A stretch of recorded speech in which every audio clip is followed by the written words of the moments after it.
गुरु ने पठाया चेला नियामत लाना।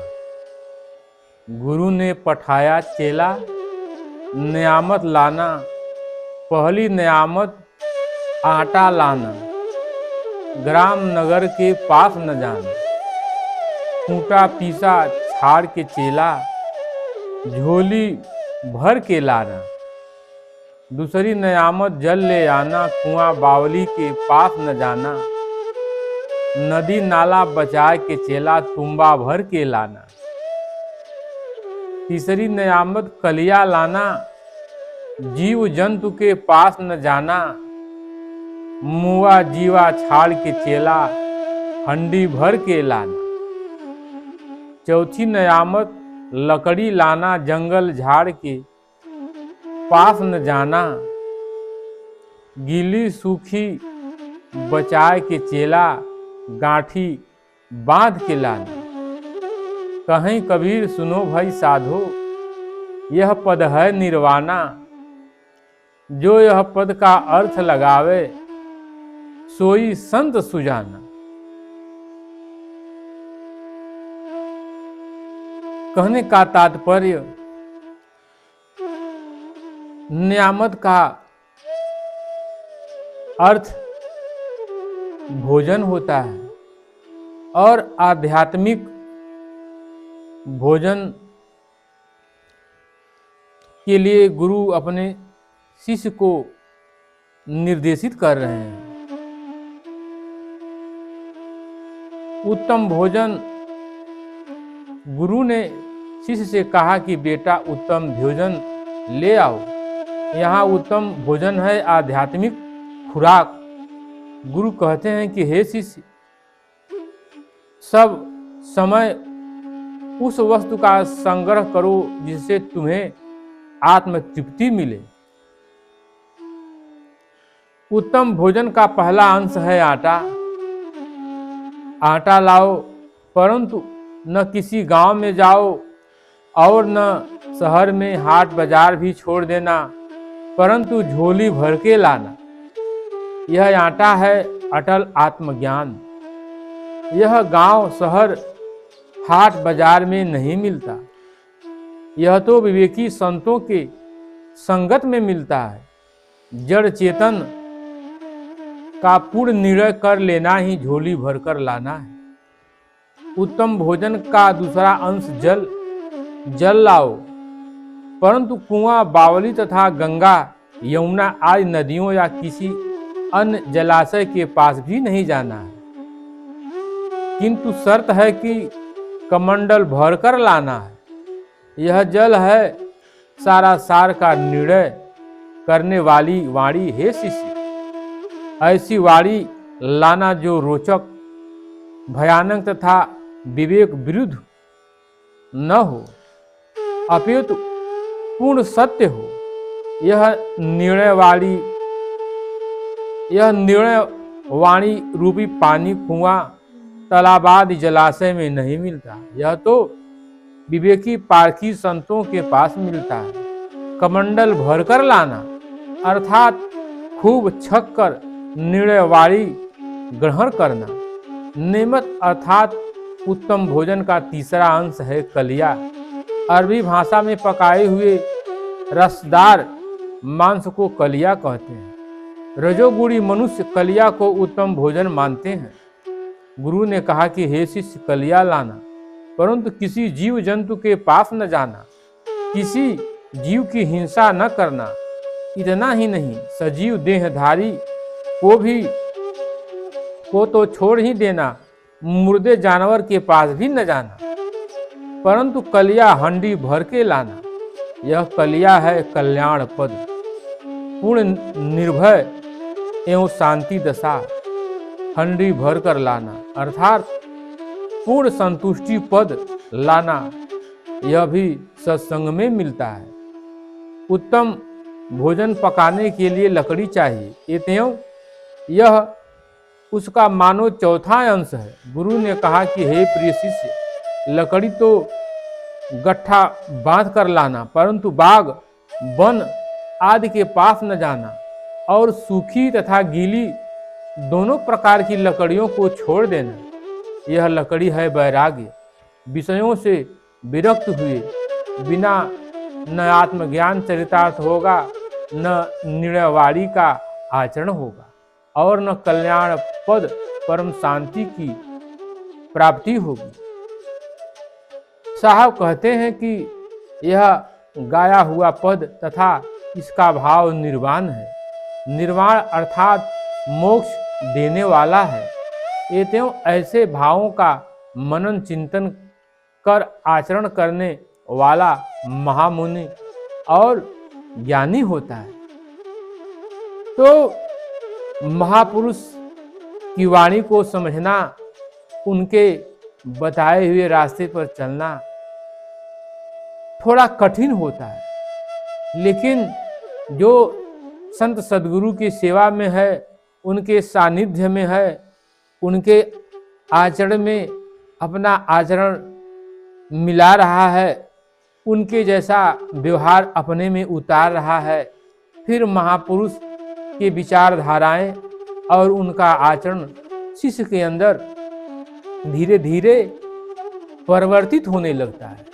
गुरु शिष्य को चाहता है कि मेरा शिष्य भी मेरे ही स्वरूप का हो जाए।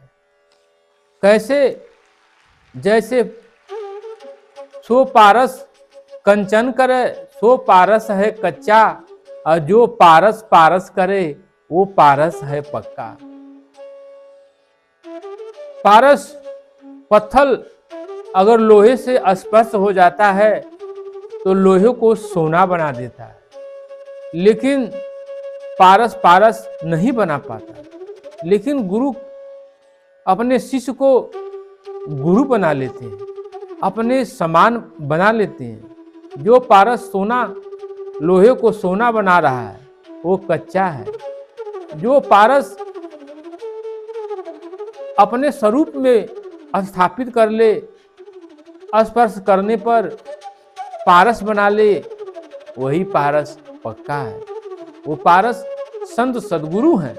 कैसा भी जीव हो, किसी भी स्थिति में रहने वाला हो, गुरु के संपर्क में जाता है, उनके बताए हुए रास्ते पर चलता है, तो वो भी उसी स्थिति को प्राप्त हो जाता है। गुरु अपने शिष्य को भी वही स्थिति प्रदान कर देते हैं। तो इसलिए गुरु सद्गुरु के वाणी पर विश्वास करना चाहिए। जहाँ समझ में न आए वहाँ महापुरुष से पूछना चाहिए। अनुरागी बन करके, प्रेम भाव श्रद्धा से लग करके अपने शंका का समाधान अवश्य करना चाहिए, क्योंकि उनके आचरण को समझना, उनके व्यवहार को समझना, उनके वाणी को समझना सहजता से सहज नहीं हो पाता, क्योंकि उनकी वाणी क्या कह रहे हैं, महापुरुष की वाणी थोड़ा कठिन होता है उसे जानना और समझना। सरल स्वभाव से भगत अगर अपने गुरु से निवेदन करके पूछता है तो गुरु दया के सागर हैं और वो सहज में सब कुछ अपने अनुरागी शिष्य को समझाते हैं, बताते हैं। जैसे भगवान श्री कृष्ण कुरुक्षेत्र के मैदान में अर्जुन को समझाए। अर्जुन अनुरागी बनकर के जब निवेदन किए, प्रभु को समर्पित भाव से समर्पण हो गए, तो प्रभु सब कुछ उन्हें बताए और समझाए। फिर अर्जुन का विवेक जागृत हो गया और प्रभु के बताए हुए रास्ते पर चलने लगे। प्रभु को सब कुछ सौंप दिया, अपने आप को समर्पण कर दिया और प्रभु सब कुछ नैया का पार लगाने वाले वही दाता हैं और उन्होंने पार लगा दिया। इसलिए शिष्य को चाहिए समर्पण भाव से कि अपने आप को अपने प्रभु को समर्पित कर दे। जब पूर्ण समर्पण हो जाता है तो स्वयं प्रभु संचालन करने लगते हैं, हृदय में प्रकट होने हो जाते हैं और उनके द्वारा शिष्य का निर्वाहन होने लगता है।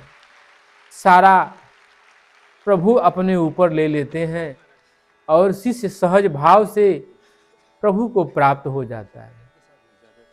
इसलिए जीवन में सहजता, सरलता जब तक रहेगा, हृदय आपका निष्कपट रहेगा, तो प्रभु की दया,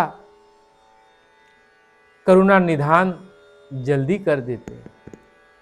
आप जब भी गुरु के शरण में जाएं, प्रभु के शरण में जाएं, तो अपने आप को समर्पण करके जाएं, समर्पित करके जाएं, वहाँ सब कुछ मिटा के जाएं।